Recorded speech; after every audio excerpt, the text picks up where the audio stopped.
Hello everyone. In this video, I will be discussing about some important tips regarding the upcoming FMG, which is on 4th of the June. You well know. So first of all, our aim should be to qualify the exam. I mean, we have to score like 150. That should be our primary aim. So basically, this video is for such people only who just want to qualify. तो सबसे पहले हमको उन subjects को पढ़ना है जिनमें हम इजीली 120 टू 130 स्कोर कर ले, जैसे पीएसएम है, obs and gynae, surgery, ophtha, ENT. इन 5 सब्जेक्ट को अगर 3-3 बार अपन रिवाइज करते हैं तो आराम से 120 टू 130 मार्क्स इन्हीं से आ जाते हैं, और 20 नंबर तो फिर बचे हुए सब्जेक्ट से आ ही जाएंगे।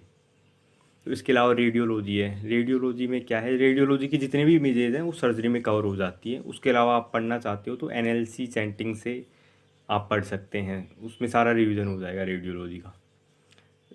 रेडियोलॉजी के अलावा एक इम्पोर्टेंट सब्जेक्ट है बायोकेमिस्ट्री। बायोकेमिस्ट्री में सिर्फ आपको डिजीज़ पोर्शन पढ़ लेना है, उसी से आराम से 15 नंबर तक आ जाएंगे। और जैसे पीएसएम है, ओब्स एंड गायनी है, सर्जरी है, ये सब्जेक्ट तो आपको पूरी कंप्लीट पढ़ने हैं। जैसे पीएसएम और ओब्स एंड गायनी लगभग 30 से ज़्यादा क्वेश्चन आते हैं इन दोनों सब्जेक्ट से, पर सब्जेक्ट के हिसाब से, तो पूरा ही पढ़ना है। इसमें कुछ इम्पोर्टेंट का अपन देख भी नहीं सकते हैं। इसके अलावा जैसे सर्जरी है, उसमें कुछ इम्पोर्टेंट टॉपिक्स हैं, जैसे बर्न्स है, ट्रोमा, जीआईटी सर्जरी है। जीआईटी सर्जरी के अलावा प्लास्टिक सर्जरी है, ब्रेस्ट कैंसर, थायराइड कैंसर, शोक, इन सारे टॉपिक से लगभग 20 क्वेश्चन तक आ जाते हैं। तो आपके पास इतना टाइम है कि आप पूरा कर सकते हो। अगर पूरे का टाइम नहीं हो तो ये जो टॉपिक्स हैं ये कर लेना आराम से। इसके अलावा जो एनाटोमी है, यदि आपने एनाटोमी नहीं पढ़ी है तो डॉक्टर आजम के यूट्यूब वीडियो से पढ़ लेना। उसी से मतलब जैसे अगर 12 क्वेश्चन आएंगे तो 5 से 6 क्वेश्चन उसी से हो जाएंगे। और फिजियोलॉजी में तो बेसिक क्वेश्चन आते हैं, उसे पढ़ने की ज़रूरत है नहीं।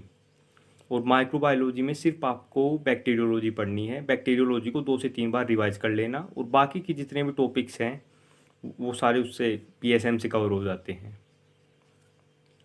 इसके अलावा जैसे पैथोलॉजी है, पैथोलॉजी में आपको सिस्टेमिक पैथोलॉजी पढ़ लेना है, तो उससे मेडिसिन भी कवर हो जाएगा। और जो शॉर्ट सब्जेक्ट है ऑर्थो, तो ऑर्थो आप पूरा छोड़ सकते हो, क्योंकि उससे 5 क्वेश्चन आने हैं।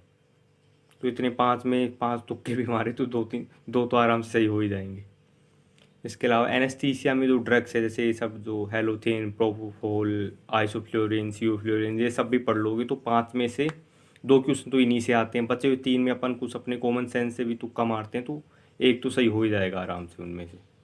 आई मीन 5 में से सिर्फ अगर एनेस्थीसिया में ड्रग्स भी अपन पढ़ते हैं तो 5 में से 3 क्वेश्चन आराम से सही हो जाते हैं।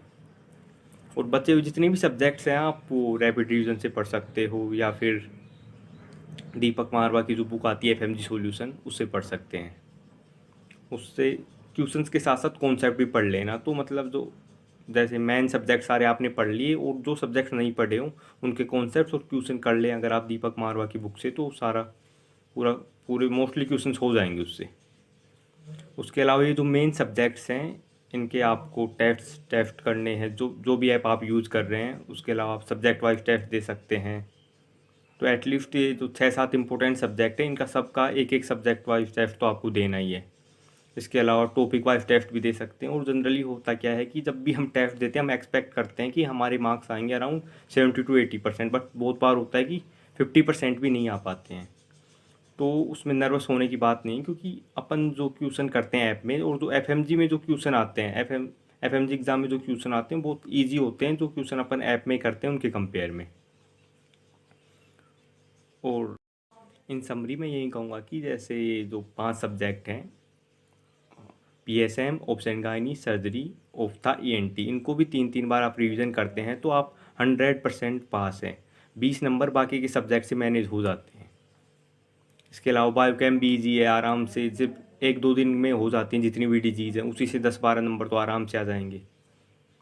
बाकी और सब्जेक्ट्स भी आपने पढ़ी होंगी तो वो हो जाएगा। और कित और जो क्वेश्चन आए नहीं उसमें आप तुक्का मार सकते हैं। बट ये करना है कि सभी में जो भी आप गेस करें तो सेम जो लेटर है वो ही करना है। जैसे ABCD में कोई भी आप एक चूज़ कर लेना, उन सभी जो क्वेश्चन बिल्कुल आपको नहीं आए उसमें सभी में जैसे B बनना है, पर्टिकुलर C बनना है, ऐसा फिक्स रखना है।